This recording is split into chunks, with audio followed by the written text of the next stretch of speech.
Hello students, कैसे आप सब। आशा करता हूँ कि आप सब अच्छे होंगे।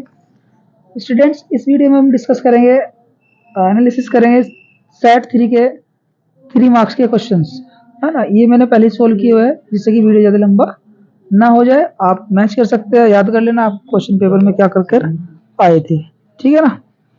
तो क्वेश्चन नंबर 16 तक तो एमसीक्यू था। क्वेश्चन नंबर 17 देखते हैं। क्वेश्चन नंबर 17 में आपका क्या निकालना था, आपको डेथ का क्वेश्चन था कि पार्टनर की डेथ हो जाती है और सेल्स बेस पर आपको उसको क्या निकालना, प्रॉफिट निकालना। करना क्या था, बेसिकली पिछले साल का प्रॉफिट करना था, पिछले सेल इनटू में 100% करना था और यहाँ से परसेंटेज निकालनी थी कि कितना परसेंट आपको प्रॉफिट हुआ, ठीक है ना। और टाइम फैक्टर लगता नहीं है, आपको पता है इसमें, क्योंकि सेल्स जो देख रखता है जब तक कि वो हमारा नहीं पूरी सेल देकर रखता है ना, टाइम फैक्टर नहीं यूज करते इसमें। तो एंट्री बननी थी profit and loss suspense account debit to deceased partners, ठीक है ना। समझ रहे हो ना बात को। चलो, अगर क्वेश्चन में नया से होता तो फिर आप यहाँ पर गेनिंग सेक्रेटरी पार्टनर वाली एंट्री बनती है, ये आपको पता है। क्वेश्चन नंबर 18 था आपका गुडविल का। आशा करता हूँ कि ये भी आपने कर दिया होगा। सिंपल क्वेश्चन था बस, लेकिन थोड़ा ट्रिकी भी था क्योंकि अब तक आपने नॉर्मल सिंपल क्वेश्चन किया है। तो इसका करेक्ट आंसर था आपका 20 लाख, ठीक है ना। आपसे पूछा था सीई यानी कैपिटल एम्प्लॉयड पूछा था, ठीक है ना। आपने यहाँ से एवरेज प्रॉफिट लिया होगा, फॉर्मूला लगा के आपने कर दिया होगा, I hope. Question number 19 consideration other than cash का था।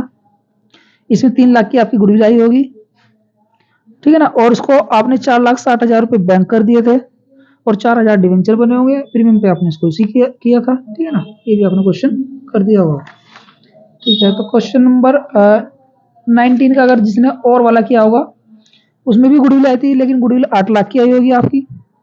और उसको क्या किया था, डिस्काउंट पर इशू किया था, ठीक है ना। तो बस लॉस आपका डिस्काउंट आ रहा होगा ये आपका 1 लाख से, ठीक है ना, ठीक है।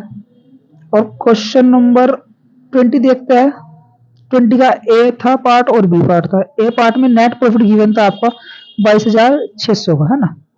अगर इस बच्चा ने अगर इसको जो इंटरेस्ट लोन घटा दिया होगा तो उनका क्वेश्चन क्या होगा, वो गलत हो गया होगा, ठीक है। इससे पहले आप बना सकते थे प्रॉफिट एंड लॉस अकाउंट, क्योंकि ये है profit and loss appropriation account. अगर आप उससे भी बना सकते थे, पहले प्रॉफिट एंड लॉस बनाते फिर प्रॉफिट एंड लॉस से लेकर आते नेट प्रॉफिट को, ठीक है ना। यही बचता आपको, ठीक है।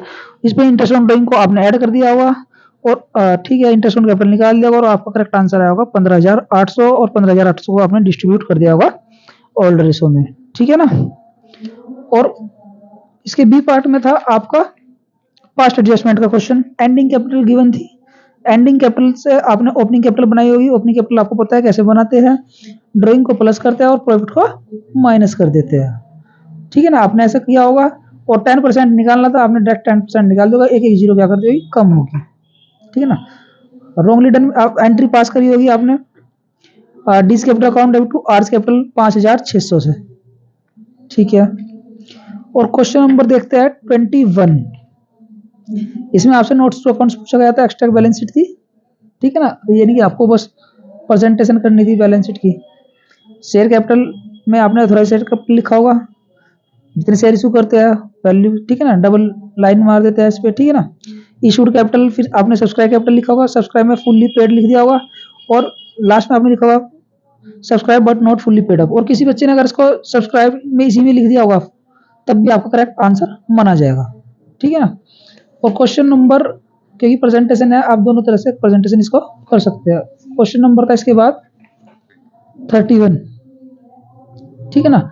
इसमें थे आपके मेन हेड सब हेड, आशा करता हूँ तो आपने बना दिया। नॉन करंट एसेट्स आपको पता है, प्लांट प्रॉपर्टी इक्विपमेंट्स होते हैं, टेंजिबल एसेट्स है ना, अंडर डेवलपमेंट, ठीक है। इसका मेन हेड था आपका करंट एसेट्स, इन्वेंट्री इसके अंदर आती है, यानी कि इन्वेंट्री या स्टॉक के ही आप। और नॉन करंट लायबिलिटी होती है आपका पब्लिक डिपॉजिट का, ठीक है ना। लॉन्ग टर्म बोरोइंग में आपने लिख दिया होगा उसको, ठीक है। और क्वेश्चन नंबर 32 देखिएगा। 32 में आपसे पूछा गया था कि आप निकालिएगा, क्वेश्चन नंबर 32 था आपका, पूछा था आपसे कि प्रोप्राइटरी रेशो निकालिएगा, है ना। Creditors, BP, debenture, share capital, reserve and surplus दिया हुआ था, ठीक है ना। तो आपको पता है कि फॉर्मूला क्या होता है प्रोप्राइटरी रेशो का, आपने प्रोप्राइटरी रेशो का फॉर्मूला लिख दिया होगा, ठीक है ना। कुछ बच्चे हो सकते हैं जल्दबाजी में गलत कर गए हो, ठीक है ना। तो कोई दिक्कत नहीं, घबराने वाली कोई बात नहीं, कंसिडर हो जाएगा।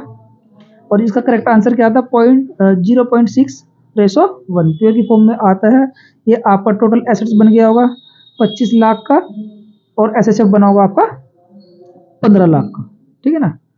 एसएचएफ अपॉन के आपने टीए करना था, टोटल एसेट्स करना था, आंसर आपको मिल जाता आपका, ठीक है ना, यानी 3/5। अगर आपने इसको यहाँ पर भी छोड़ दिया तो भी आपका आंसर करेक्ट है।